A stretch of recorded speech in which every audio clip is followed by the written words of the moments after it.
Dominique Trinquand, General, a former head of the French military mission to the United Nations. Thank you for joining us. Now, good afternoon. Good afternoon. Now, you've led French military missions in conflict zones in the past. How does the situation now compare to the previous war between Hezbollah and Israel back in 2006? The big difference is that in 2006, Israeli defense forces invaded the south of Lebanon. And after 33 days of war, they wanted to withdraw after having lost 200 soldiers.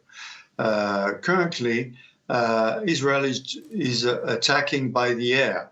The supremacy of Israel in the air of Lebanon is of no questions. And so currently they are destroying everything they want to destroy from the Hezbollah system, starting with the pagers and talkie-walkie.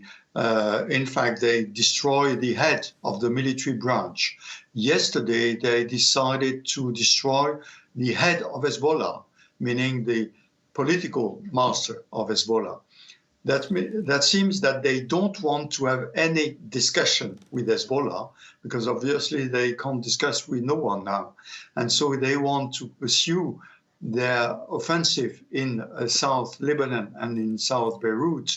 The only question is that will they want to go on the ground in South Lebanon like in 2006, which is of major difficulty.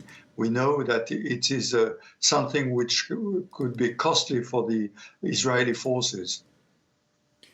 General Trinquand, do you think that the way that Israel has behaved in the last few days in its approach to trying to knock Hezbollah out of any possibility of launching further attacks against Israel is an alternative for the Israeli government to sending in troops on the ground, in the knowledge that in 1982 and then again in 2006, on both occasions that didn't work out, and it's a much safer bet for Israel to try to hit Hezbollah directly than to send ground troops in, which might end up being a much more complicated operation and also cause more negative feedback against the Israeli government?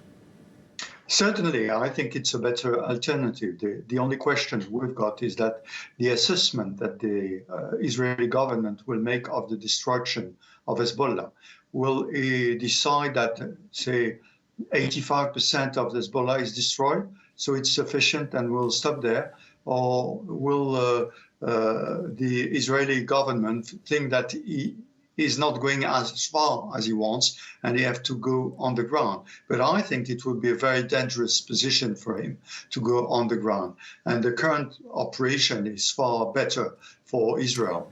How long do you think an offensive like this one, where we've seen the pagers exploding just over a week ago, the walkie-talkie systems, the targeted assassinations of Hezbollah leaders, and now the targeted assassination of Hassan Nasrallah, how much preparation has gone into this, and over how long a period would Israel have to prepare something like this for it to take effect? Well, I think it has been prepared for years. The information was gathered for years, knowing where is the HQ, where are the leaders, etc., etc. Everything accelerates after the 7th of October last year.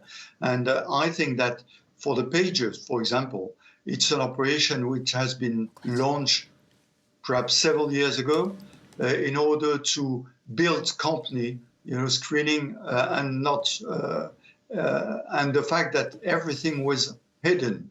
So it can take years to mount something like that. Sometimes you use it, sometimes you don't use it. And when you've got the proper intelligence at the last minute, you can use it. It's exactly what they did in the last week. So this basically shows that over the years, Israel has managed to infiltrate Hezbollah to obtain information that normally it would not be able to obtain, to be able to put that information together, to be able to mount an attack like this.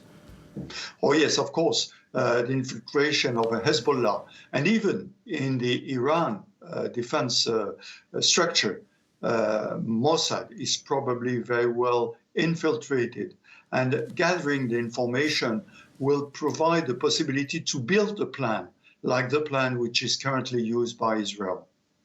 Now, we've had over the last few days diplomatic efforts to try to shore up a ceasefire deal with Hezbollah, the proposition by the United States, by the EU, by 10 other countries, including France, the UK, saying there should be a 3-week break in the fighting to move towards a diplomatic solution. You've worked a lot in both the United Nations, in NATO, as a commander in Lebanon itself.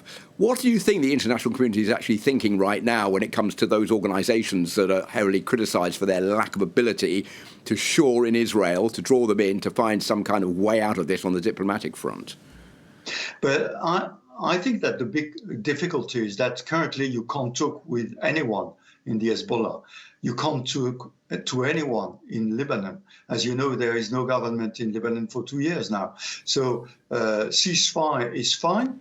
That will mean that only Israel will decide to have a ceasefire. And in front of Israel, you've got no one. So it's very difficult currently to talk about a diplomatic issue when you've got no one in front of you. One final question about the UN Resolution 1701, which dates from 2006, the last time there was a major conflict.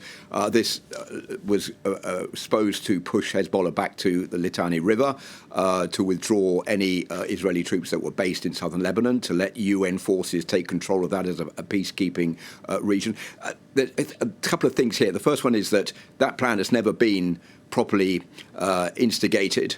And the second thing is that a sign that there is either a failure of international diplomacy or a lack of willingness on the side of the international community to go ahead and get that plan off the ground? Does that have any implication that now we should be encouraged by the idea that that plan could eventually take effect? I think the problem of this resolution, I was in New York at that time, so I follow very closely this resolution, is that it was asked by Israel in order for Israel to withdraw from the south of Lebanon.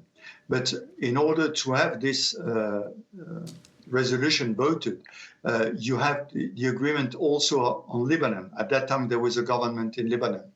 And this resolution was voted, but not under Chapter 7, meaning that the UNIFIL, the 14,000 troops were deployed in South Lebanon at that time, were not able to push Hezbollah outside this area without the agreement of the Lebanese army.